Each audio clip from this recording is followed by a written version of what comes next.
क्या हिंदू को अब कलमा सीखना पड़ेगा? नहीं, कलमा सीखने से कुछ नहीं होगा, पैंट भी तो उतरवाएंगे, खतना भी करवाना पड़ेगा आपको, कलमा भी सीखना होगा, खतना भी कराना होगा, यानी आपको मुस्लिम ही बनना पड़ेगा। तो वो अभी कुरान में दिया है, मुस्लिम बन जाओ तो फिर माफ़ है, फिर कोई बात नहीं है, फिर तो भाईचारा है। जब तक वो नहीं है तब तक आप चारा हैं, भाई नहीं। अभी गोली मारते थे और पुराने समय में वो कत्ल करते थे।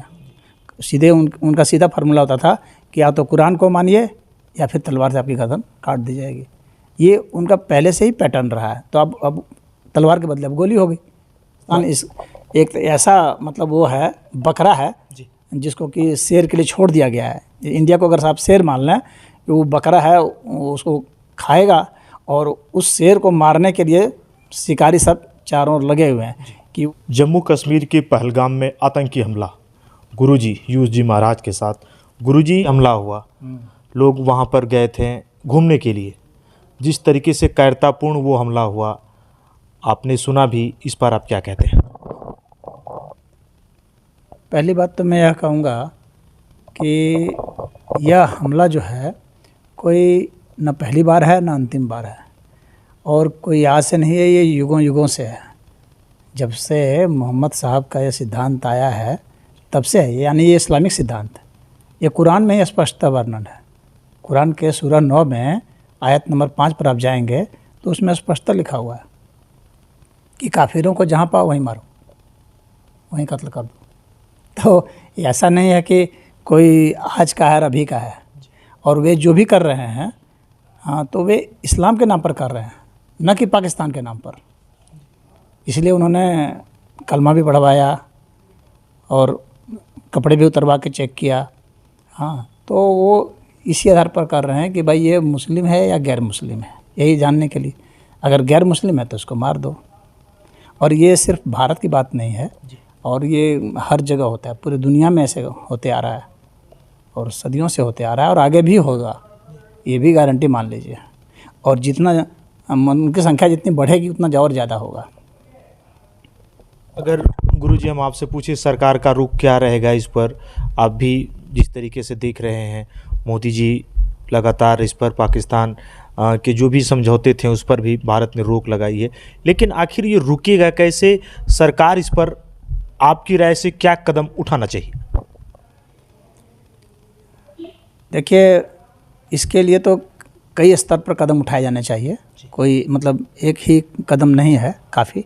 लेकिन इसका बेस जो मैंने बताया, जैसे कि कुरान है इसका बेस न पाकिस्तान है। अब जो कहेंगे कि मदरसा है बेस, तो मदरसा वाले जो हैं, जो मौलवी मौलाना हैं, वे कहाँ सिखाते हैं और किससे प्रेरित होकर सिखाते हैं?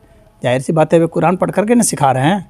या वहाँ के जो मुनीर साहब हैं पाकिस्तान के जनरल, तो उन्होंने भी जो बातें कही तो वो कुरान से ही प्रेरित होकर के कही, यानी मूल कुरान है। यानी अगर आप कुरान में कुछ बदलाव कर सकते हैं, करवा सकते हैं, तो वह अस्थाई समाधान हो जाएगा और पूरी दुनिया के लिए हो जाएगा। एक बात तो ये है।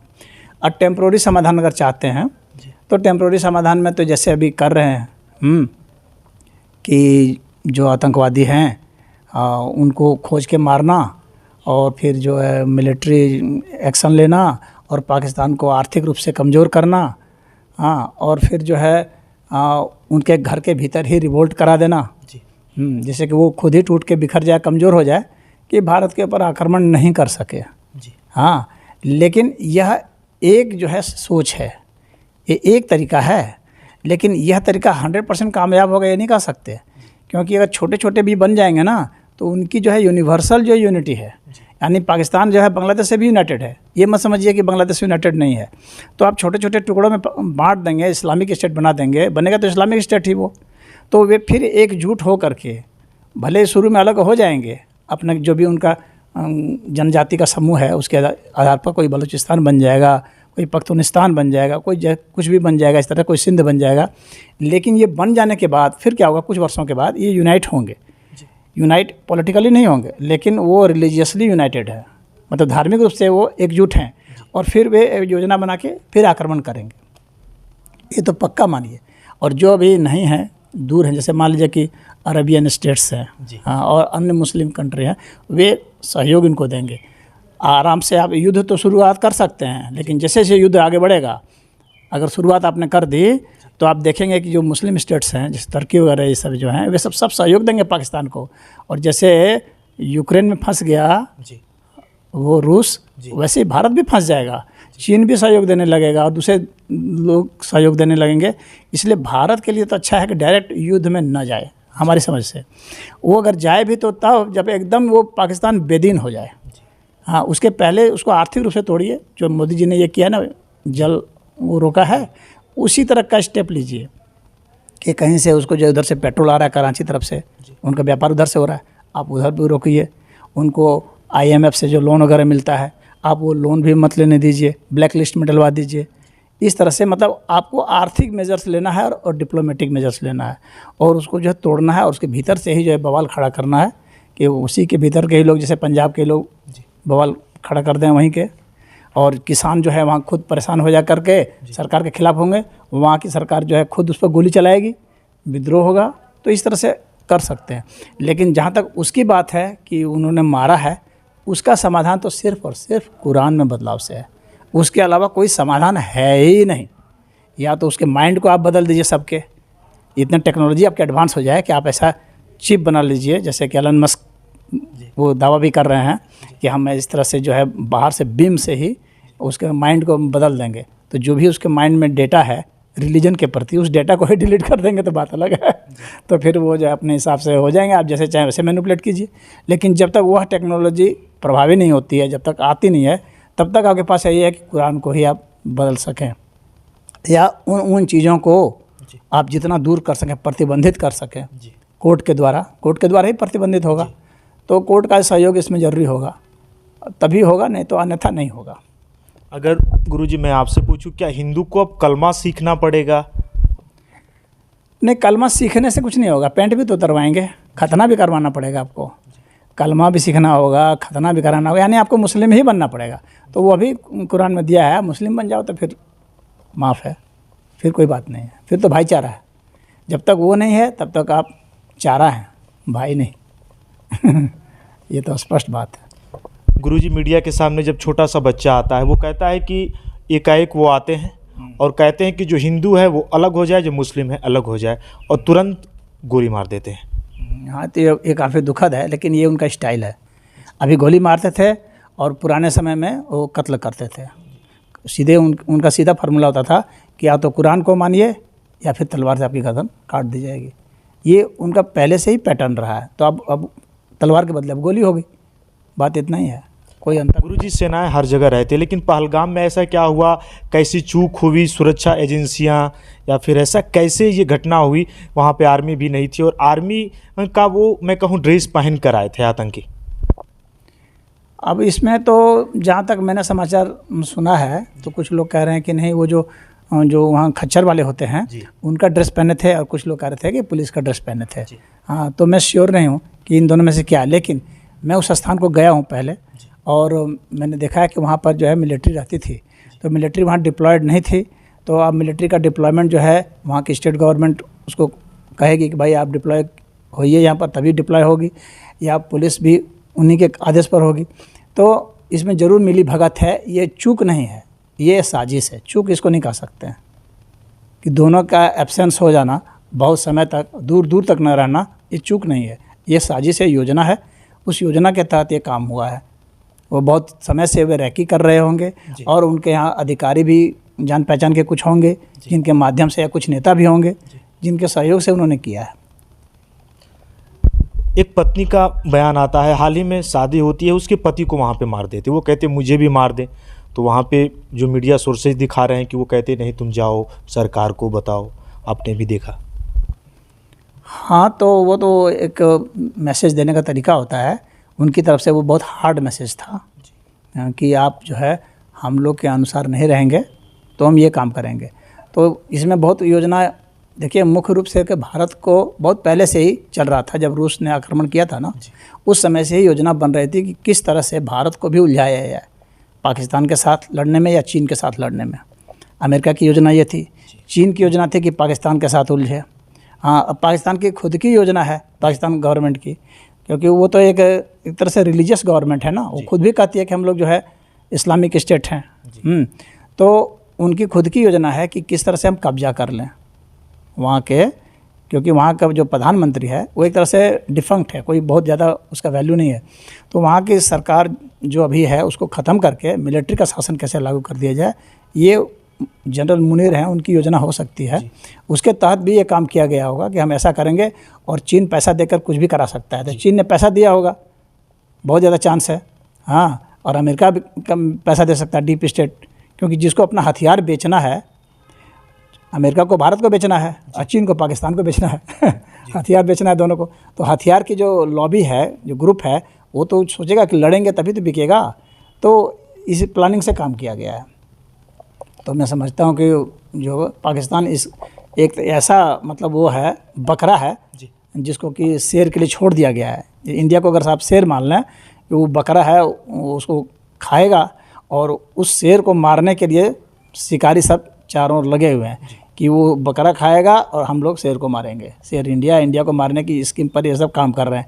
इंडिया का विकास जो है ना, वो देखा नहीं जा रहा है लोगों से। वो सोचते हैं इसको गिराएं, और गिरा सकते हैं कब, जब इसको युद्ध में उलझाएंगे तब। और यहाँ भी फिर दंगा फसाद करेंगे। ये विपक्षी पार्टियाँ ना, जो अभी सहयोग दे रही हैं, विपक्षी पार्टियाँ कह रही है ना कि हम लोग मोदी जी जो चाहें सो करें, साथ हैं हम लोग। वो क्यों कह रहे हैं? क्योंकि अभी लोगों का जो अभी माइंड का स्टेट हो गया है इंडिया का, तो वो युद्ध के लिए है, और ये सोच रहे हैं कि किसी तरह से उलझा दो, इसको लड़ा दो। और लड़ाने के बाद फिर क्या करेंगे? फिर उसका नेगेटिव पॉइंट बताना शुरू करेंगे ये विपक्षी दल। ये कहेंगे कि ये कर दिया, वो कर दिया, ये हो रहा है, और फिर यहाँ पर भड़काना शुरू करेंगे, दंगा शुरू करेंगे। यहाँ भी मुस्लिम और हिंदू का दंगा करा देंगे देश में। ये सब प्लानिंग बहुत लंबे स्तर पर हो रहा है। अगर गुरुजी आपसे पूछे, कल पाकिस्तान के रक्षा मंत्री और भी जो बड़े मंत्री थे वो मंथन करते हैं और वो कहते हैं कि पहले तो उन्होंने इस हमले की निंदा नहीं की, और उसके बाद वो कहते हैं कि अगर भारत हम पर कुछ करता है तो हम भी भारत को नहीं छोड़ेंगे। ऐसा बयान पाकिस्तान ने कल दिया, जो उनके नेता थे। पाकिस्तान की तो बात छोड़ दिए, आपके यहाँ के विपक्षी जो दल हैं उनमें से कितने जो हैं वहाँ पर गए, निंदा की? कितने गए? जो मारे गए, कम से कम उनके परिवार के प्रति संवेदना व्यक्त करनी चाहिए थी ना, जाना चाहिए था, मिलना चाहिए था। तो आपके यहाँ के विपक्षी नेता ही नहीं गए, इसका मतलब उसको गैर समझते हैं, तभी नहीं गए। और वहाँ के लोग तो निंदा नहीं किए, तो जाहिर सी बात है उनके तो अपने कर्म ही है, और अपना कर्म उनको रोक रहा है। कांड उन्होंने खुद कराया है ना, तो वो कैसे कहेंगे कि हम निंदा करते हैं? लेकिन अगर डिप्लोमेटिक होते, कुछ बुद्धि होती, तो कर सकते थे। पॉलिटिक्स की बुद्धि थोड़ी कम है, मैं समझता हूँ। अगर ज़्यादा बुद्धिमान होते ना तो ज़रूर निंदा कर दिए होते, ताकि दुनिया में दिखला सके कि नहीं, हम लोगों ने नहीं किया है। लेकिन ये उनके मुंह से निकल ही नहीं रहा है, इतनी बुद्धि नहीं है उनके पास। अगर गुरुजी मैं आपसे पूछूं, आपने कई बार कहा भी हम जात पात की बात करते हैं, लेकिन वहाँ पे हम देखें तो हिंदू की बात आई। वहाँ पे सिर्फ हिंदू ही उनका टारगेट था, ये नहीं कि आप किस जाति के हैं, किस बिरादरी के हैं। और फिर नेता ऐसा क्यों नहीं सोचते? ये बड़ी विडंबना है। हम अगर आपसे इस बात को पूछें, देखिए नेताओं का उद्देश्य अलग होता है। उनका उद्देश्य होता है कि हमें वोट चाहिए, हमें सत्ता चाहिए, सत्ता के लिए एक वोट बैंक चाहिए। और वोट बैंक जो है, जिस नाम पर वोट आता हो, जहाँ से एकजुट वोट आता हो, उसके लिए वो काम करता है। उसको न्याय से और सत्य से मतलब नहीं होता है। नेता को सत्य और न्याय से कोई लेना देना नहीं होता है। उनका मतलब सत्ता से होता है। सत्ता झूठ बोल के मिलती हो तो कर लेंगे, अन्याय करके मिलती हो तो कर लेंगे। तो वहाँ पर उनका उद्देश्य यह है। तो इस कारण जो है वे इस तरह का व्यवहार करते हैं, और वो उनसे आप बहुत ज़्यादा उम्मीद नहीं रख सकते हैं। जिनको बचना है, जिन हिंदुओं को बचना है, उनको युद्ध कला सीखनी चाहिए। अपने पास अपनी सुरक्षा का इंतजाम भी कुछ रखना चाहिए। जैसे सिख लोग रखते हैं ना, तलवार रखते हैं, कुछ रखते हैं, तो हिंदू सब जो जहाँ कहीं भी जाते हैं तो निहत्था होकर नहीं जाएं, कुछ ना कुछ अवश्य रखें अपना डिफेंस के लिए। हाँ, अगर उतने सारे लोग थे, हमको जब मरना ही है तो हम लड़ के मरेंगे, हम सरेंडर करके क्यों मरेंगे? जो अपने पास है उसी से लड़ेंगे। वैसे भी वो मारेगा, ऐसे भी मारेगा। हाँ, तो लड़के ही मरना बेहतर होता, हम समझते हैं। और हिंदुओं के लिए सबक है कि एकजुट हो जाओ, और एकजुट हो जाओ और अपने पास हथियार रखो। न सरकार के भरोसे रहो, न किसी संस्था के भरोसे रहो। आपस में हिंदुओं की ही संस्था होनी चाहिए। हिंदू को खुद मिलिट्री बनानी चाहिए, अपनी सुरक्षा करनी है तो, क्योंकि ये लास्ट इंसिडेंट्स नहीं है, अंतिम घटना नहीं है। ऐसी घटनाएं कितनी होंगी? मुर्शिदाबाद में हुआ ना, बंगाल में, तो ऐसी घटनाएं कितनी होंगी? अब बढ़ती जाएंगी। ये नहीं है कि घटेंगी, कम होंगी, नहीं घटेंगी नहीं, क्योंकि जिसको लॉ नहीं मानना है, जिस समुदाय को लॉ ही नहीं मानना है, तो उसके लिए क्या है फिर? वो तो लॉलेस होकर के कोई भी कांड करेगा। तो उनका अपना ग्रुप है, वे तुरंत इकट्ठा हो जाते हैं, होते हैं कि नहीं? तो उन्होंने इकट्ठा होने की मैकेनिज़्म बनाई है, तो आप भी इकट्ठा होने की मैकेनिज़्म बनाइए कि कैसे इकट्ठा आप हो सकते हैं तुरंत एक वार्निंग से। तो सबका जैसे एक ग्रुप बनता है ना, व्हाट्सएप में ग्रुप बनाते हैं ना, तो उसी तरह से हिंदुओं को भी एक ग्रुप बनाना चाहिए कि कहीं पर कोई खतरा हो जहाँ हिंदू सब कम है, और तुरंत जो है ग्रुप बना करके तुरंत इकट्ठा होइए। ये सिस्टम होना चाहिए हिंदुओं की अपनी सुरक्षा के लिए, ये मैं कह रहा हूँ। और युद्ध कला में पारंगत होइए, मार्शल आर्ट सीखिए, हाँ कुछ ना कुछ मतलब सीखिए जिससे आप अपनी रक्षा कर सकते हो। हर समय पुलिस और मिलिट्री नहीं आपके लिए उपलब्ध होगी। हाँ मजहब तो मालूम पड़ रहा होता है लेकिन जो हमारे आपके नेता लोग बोलते हैं कि इसका कोई धर्म नहीं होता, हाँ आतंकवाद का कोई धर्म नहीं होता, तो आतंकवाद का वास्तव में कोई धर्म नहीं होता, उनका मजहब होता है। और धर्म और मजहब में बहुत अंतर है। हाँ, जो धर्म को इस तरह से समझते हैं, हिंदू धर्म, मुस्लिम धर्म, ईसाई धर्म, इस तरह का कोई धर्म नहीं है। कहीं धर्म का कहीं भी उल्लेख में ऐसा नहीं उल्लेख आता है। आप धर्म की परिभाषा देखेंगे, धृति क्षमा दमो अस्तेयम शौचम इंद्रिय निग्रह धीर विद्या सत्यम अक्रोधो दशकम धर्म लक्षणम। धर्म का लक्षण बताया गया है या सनातन धर्म के शास्त्र में कि धर्म किसको कहेंगे? धारण करने को, सही जो सत्य धारण है उसको कहेंगे, क्षमा धारण को करने को कहेंगे, हाँ अस्ते को कहेंगे, यानी ज़्यादा जो है हम चोरी वोरी नहीं करें इस तरह से। तो उसको कहते हैं, औचौर्य को ऐसे को कहते हैं धर्म। श्रेष्ठ चीज़ों को धारण करने के लिए, सत्य को, अहिंसा को, उसको धर्म कहते हैं। तो जो धर्म को मानता है तो उसका तो कभी भी आतंक वाला काम हो ही नहीं सकता। लेकिन जो मजहब को मानता है, मजहब का मतलब क्या होगा कि एक सेट ऑफ रूल्स हैं जी। हाँ, एक रूल बना दिया गया है कि आपको इस तरह से प्रार्थना करनी है, प्रार्थना करने का तरीका बता दिया गया है, और उसमें यह सब नहीं रखा गया है।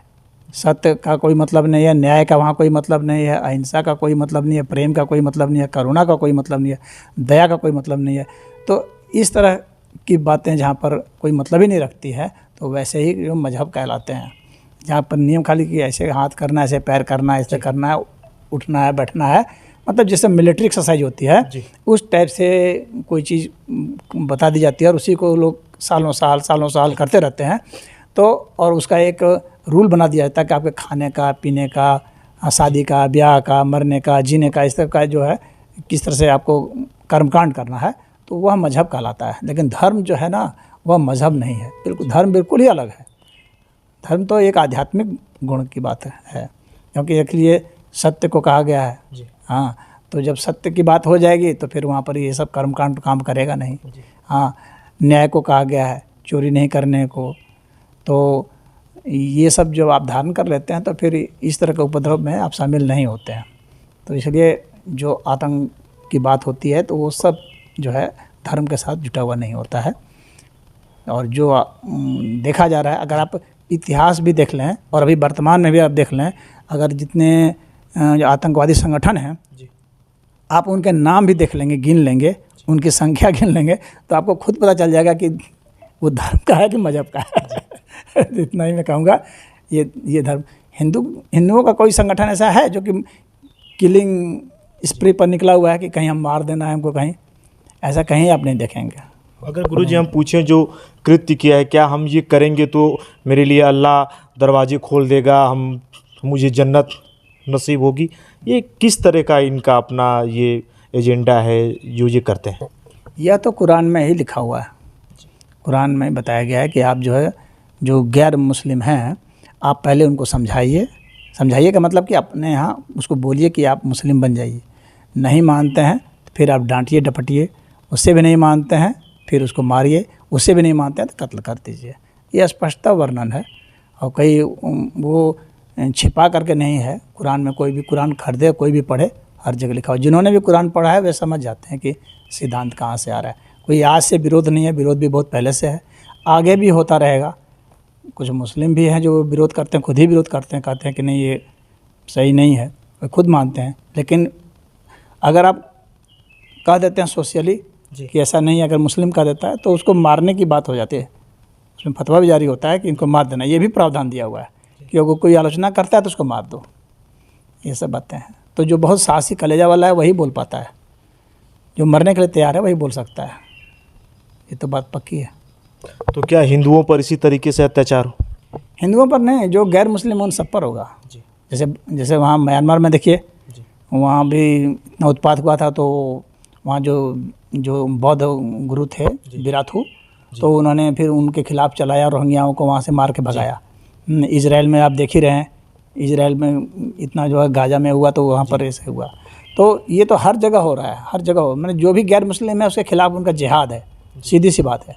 और उनका जिहाद बिल्कुल स्पष्ट है, या तो आप मुस्लिम हैं या गैर मुस्लिम हैं। अगर मुस्लिम हैं तो ठीक है, गैर मुस्लिम है तो आपको मार दिया जाएगा। और जब ऐसा हो जाएगा, या तो आप बदल जाइए या तो मार जाइए। तो ये एक लड़ाई है और ये लड़ाई चलती ही रहेगी जब तक या तो उसमें कुछ अमेंडमेंट नहीं हो जाए, संशोधन नहीं हो जाए कुरान में, हाँ, तब तक ये चलती रहेगी। या फिर आप हरा करके उनको जीत जाइए तो आप बच सकते हैं, या फिर आपस में लड़िए। इसके अलावा कहीं कोई रास्ता नहीं छोड़ा है उन्होंने।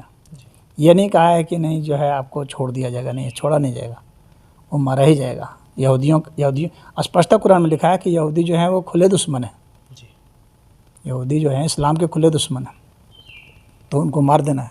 उनको मारने के बाद ही जो है उनको जन्नत मिलेगी, ये भी बताया गया है। तो इस तरह की बातें जिसमें लिखी रहेंगी, तो जाहिर सी बात है कि फिर कोई रास्ता ही आपके लिए नहीं छोड़ा है। फिर या तो आपको लड़ना है, या फिर आप भाग करके अगर कहीं छिप सकते हैं दुनिया में तो छिप जाइए। वो आपकी सब चीज़ संपत्ति पर कब्जा कर लेंगे, औरतों पर कब्जा कर लेंगे, बच्चों पर कब्जा कर लेंगे। तो ये है सिस्टम उनका। आप ही उसको, उस सिस्टम को पहचानना है। हम हिंदुओं को यही कहना चाहेंगे कि पहले आप उनके कुरान को पढ़ लीजिए। सभी हिंदुओं को कुरान को पढ़ लेना चाहिए। उसके बाद अपनी योजना बनानी चाहिए कि अब मैं क्या कर सकता हूँ, हमारी सभ्यता कैसे बच सकती है, संस्कृति कैसे बच सकती है, तब योजना बनानी चाहिए, तब कारगर होगा। उनके नेताओं के या मौलवियों व मौलानाओं के जो तकरीर हैं, भाषण हैं, उसके आधार पर अगर आप करेंगे तो आप मार दिए जाएंगे, धोखा में पड़ जाएंगे। अगर गुरुजी मैं अंतिम सवाल पूछूं, पहलगाम में आतंकवादियों ने जिन लोगों को मारा, फिर उनके बच्चों को और महिलाओं को छोड़ा, इसका क्या मतलब है? उसका मतलब इतना ही है कि उनको संदेश देना था। हाँ, संदेश देना था कि हम तुमको छोड़ रहे हैं ताकि हमारे संदेश को पहुँचाओ। और साथ में एक चीज़ और भी है कि वे स्त्रियों को नहीं मारते, वे कहते कि स्त्रियाँ तो लूट लेने की चीज़ है। समझे, जब ताकत होगी तो स्त्रियों को लूट लेंगे, मारेंगे नहीं, पुरुषों को मारेंगे। स्त्रियों को लूट लेंगे, उनको रखेल बना लेना है। उनके विधान है कि उनको रखेल बना लीजिए या शादी कर लीजिए, ये प्रावधान दिया हुआ है कुरान में। हाँ, तो इसलिए स्त्रियों को छोड़ देते हैं। ऐसा नहीं है कि उनके ऊपर दया आती है, उनको दया नहीं आती है, उसको अपनी प्रॉपर्टी समझते हैं और उसको इसलिए वो रख लेते हैं। भारत की चरमरा जाएगी अगर मैं पूछूं आपसे। फिर रक्षा मंत्री जी हैं, गृह मंत्री, प्रधानमंत्री, अब इस पर आप क्या कहते हैं, भारत का रुख क्या होगा? देखिए, यह तो ज़रूर है कि अगर कहीं पर इस तरह के हादसे होते हैं तो इसके कई इफ़ेक्ट होते हैं। इसमें इकोनॉमिक इफ़ेक्ट बहुत ज़्यादा होगा। एक तो जम्मू कश्मीर के लिए भी होगा कि वहाँ पर्यटक कम जाएंगे, जाने से डरेंगे, तो वहाँ के इंडस्ट्री का विकास और वहाँ के लोगों की जो आजीविका है उसके ऊपर प्रभाव पड़ेगा। दूसरी बात है कि यह युद्ध स्टेट घोषित हो जाएगा पूरा इंडिया ही, तो बाहर के जो पूंजीपति हैं जिनको कि यहाँ धन लगाना है, कंपनियां लगानी है, वे नहीं लगाएंगे, या जो लगाए हैं वो भी धीरे धीरे अपने यहाँ से विड्रॉ कर सकते हैं, दूसरी जगह जा सकते हैं। तो उनकी स्कीम यही है कि किसी तरह से यहाँ का जो उद्योग धंधा चौपट किया जाए, यहाँ का विकास ख़त्म किया जाए। तो इसके लिए इसको एक ट्रबल्ड स्टेट के रूप में कर दिया जाए कि यहाँ पर हर समय अशांत है यह भारत, और यहाँ पर कुछ भी लगाना खतरे से खाली नहीं है, इसलिए यहाँ नहीं लगाया जाए। आवागमन जहाँ रुक जाएगा, कम हो जाएगा, सशंकित हो जाएंगे लोग, तो जाहिर सी बात है कि वहाँ विकास तो घट ही जाना है। तो अब सरकार को ध्यान देना है इतनी सुरक्षा पर कि बाहर मैसेज जाए कि नहीं, भारत सुरक्षित है और विकास के लिए समर्पित है और सुरक्षित है, तभी ऐसा होगा। ये विश्वास सरकार को दिलाना पड़ेगा पूरी दुनिया को। या फिर हम ये कहें कि भारत इस पर एक कठोर निर्णय ले? कठोर निर्णय से ज़्यादा बुद्धिमानीपूर्ण निर्णय मैं समझता हूँ कि लेना पड़ेगा। कठोर खाली लेने से कुछ नहीं होता है, क्योंकि आप कठोर निर्णय लेंगे तो वो जो बाहर वाले हैं वे भी कठोर निर्णय लेंगे। आपके लॉ ही कठोर नहीं है। दिक्कत तो ये है, आपको अपने लॉ में सुधार करना पड़ेगा। आपका सिटीजनशिप डिफाइंड नहीं है, कैसे ख़त्म होगा? कोई भी आ रहा है, जा रहा है, इतने रोहिंग्या हैं, 2-2 हज़ार रुपये में कुछ भी काम करने के लिए तैयार हैं। 1000 रुपये में कुछ भी करने के लिए तैयार हैं। तो आप उन सबको कैसे हटाएंगे, कैसे जो आपके सिटीजन नहीं है, यहाँ के अड्डा जमा लिए उनको कैसे हटाएंगे, निकालेंगे, ये सब की आपको योजना बनानी पड़ेगी। खाली कठोर नहीं, बुद्धिमत्तापूर्ण निर्णय लेना पड़ेगा। अब जैसे मिलिट्री के ड्रेस में आया, उदाहरण के लिए मिलिट्री के ड्रेस में कोई दूसरा आदमी आता है, तो आप रियल मिलिट्री और जो फेक मिलिट्री है इसमें पहचान कैसे करेंगे? तो सरकार को ऐसे मैकेनिज्म निकालना चाहिए, कोई चिप वगैरह इस तरह से डालें कि हम कौन मेरा असली मिलिट्री का आदमी है, कौन मेरा असली पुलिस का आदमी है, वो पहचान में हो जाए और उसको पता चल जाए कि सामने वाला जो दिख रहा है पुलिस का और मिलिट्री का आदमी वो नहीं है, वो फेक है, तो उस पर आक्रमण कर सकता है। तो इस तरह से सरकार को अपना ये पहचान निकालना चाहिए जो डिजिटल पहचान हो, ताकि वो समझ सके कि नहीं ये जो है ये डुप्लीकेट है, ये टेररिस्ट हो सकता है। यहाँ कितने कहानी सुनते होंगे ना कि फ्रॉड लोग जो हैं पुलिस का वेश धारण करके लूट रहे हैं, डाका डाल रहे हैं। तो ऐसा कैसे हो रहा है? इसका मतलब है कि आपने जो सिस्टम किया है बहुत पुराना सिस्टम है आपका, खाली वर्दी एक पहचान है। वर्दी आज के ज़माने में कोई पहचान नहीं है, वर्दी कोई भी खरीद लेगा, पहचान कर लेगा। आपके डिपार्टमेंट से चिप जारी होना चाहिए, उसकी पहचान होनी चाहिए, डिजिटल पहचान, इलेक्ट्रॉनिक पहचान होनी चाहिए। ये मैं कहना चाहूँगा। आज एक खास मुलाकात गुरुजी यूसुफ जी महाराज के साथ पहलगाम में आतंकी हमला, जिस पर गुरुजी ने सीधी चर्चा की और बताया कि आगे भारत का रुख क्या होगा। ज़रूर देखें मेरे वीडियो को। गुरुजी आपने इतना समय दिया, आपका बहुत बहुत धन्यवाद। हरिओम।